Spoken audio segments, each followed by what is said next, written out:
So how Oh long have yeah. you been singing for? Um, I mean, I don't know. I guess as long as I could sing, since I was able to start singing or whatnot. But I've been like playing guitar and writing songs and shit since probably since before you guys were born. What year are you guys born? 2004. Fuck me. I was born in 2004. And My I'm first record 2003. came out in you're 2003? Yeah. That's crazy, dog. I'm like, I'm definitely old enough to be both your moms. And yeah, I put out my first record in 2005. You should get a book out. Yeah, you ever I write a should. book? I have not, because I was like not too like anxious to do yet another career path Mhm. that renders me completely alone for the for Yeah. the process of creation. But you're the second person who's said, third person this month who said that to me. So I'm thinking maybe I ought to, because I could be dead soon, and I want to definitely still be annoying while I'm Yeah. after I passed over. Make your Yeah, mark. maybe it's a sign, It must be. Yeah, so what's your creative process whenever you write a song? Oh, well, as of let's see, I stopped listening to music about 11 years ago, like as a music listener, Yeah. like, so that granted me a lot of freedom in my own process, because it removed a lot of like self-judgment and self-comparison. Because like, as much as I try, I will never write a Beatles song or a Neil Young song or anything like that, right? And Yeah. and to compare myself is it does myself a disservice. It's judgment, self-judgment, and judgment is the arch enemy of the creative process. So when I usually, I mean, music has always been something that I've used as a healing modality. So if I feel really upset or I'm overwhelmed with negative emotion, I take it to the microphone and the little desktop computer that's set up in my music room, and I just put on a guitar and I press record with nothing. And then usually, because I've like really like done my best to create an environment inside and outside of me where I am just like a channel for some creative force to move through me, I these days write a song. Like all my solo music that you hear are songs that are written perfectly as they appear, start to finish. And giant drag songs aren't always like that, but for my solo efforts, it's like the divine fax machine just rolls through me, and if I didn't record it, I would never remember it, and the song would be gone forever. But yeah, that's what I do. Sometimes I have to put effort into it, but it's really a rarity. That's really cool. Yeah, It your is whole cool. process.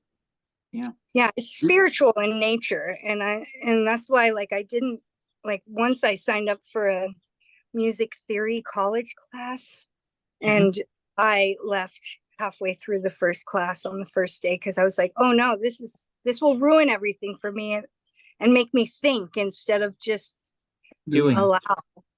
Yeah. That's I feel you with that. Yeah. You ever thought about collabing with people, like features? Oh, yeah. I love to. Like, I really love to do hooks on rap songs. Like, I don't know if you've heard of the band Prayers. I guess it's semi rap, emo cholo goth rap. And I did a song with them on their new album, and I've had a lot of really weird collaborations that like I like to just try whatever, because the more out of my comfort zone it is, the more fun I usually have. And yeah, basically anybody that sends me a track that I listen to and have some inspiration flow through me, I will hop on that track usually. And there's this guy I met through Craigslist. His name's Rex Macadang Dang, real name. Nice Filipino guy from out here in LA. He's a truck driver. and he also does music, and he's only ever listened to the Beatles and church music his whole life. And I sold him a piece of orgonite. I don't know if you know what that is, but No. and then he found out I was a musician, asked me to come do like backing vocals on 2 of his songs.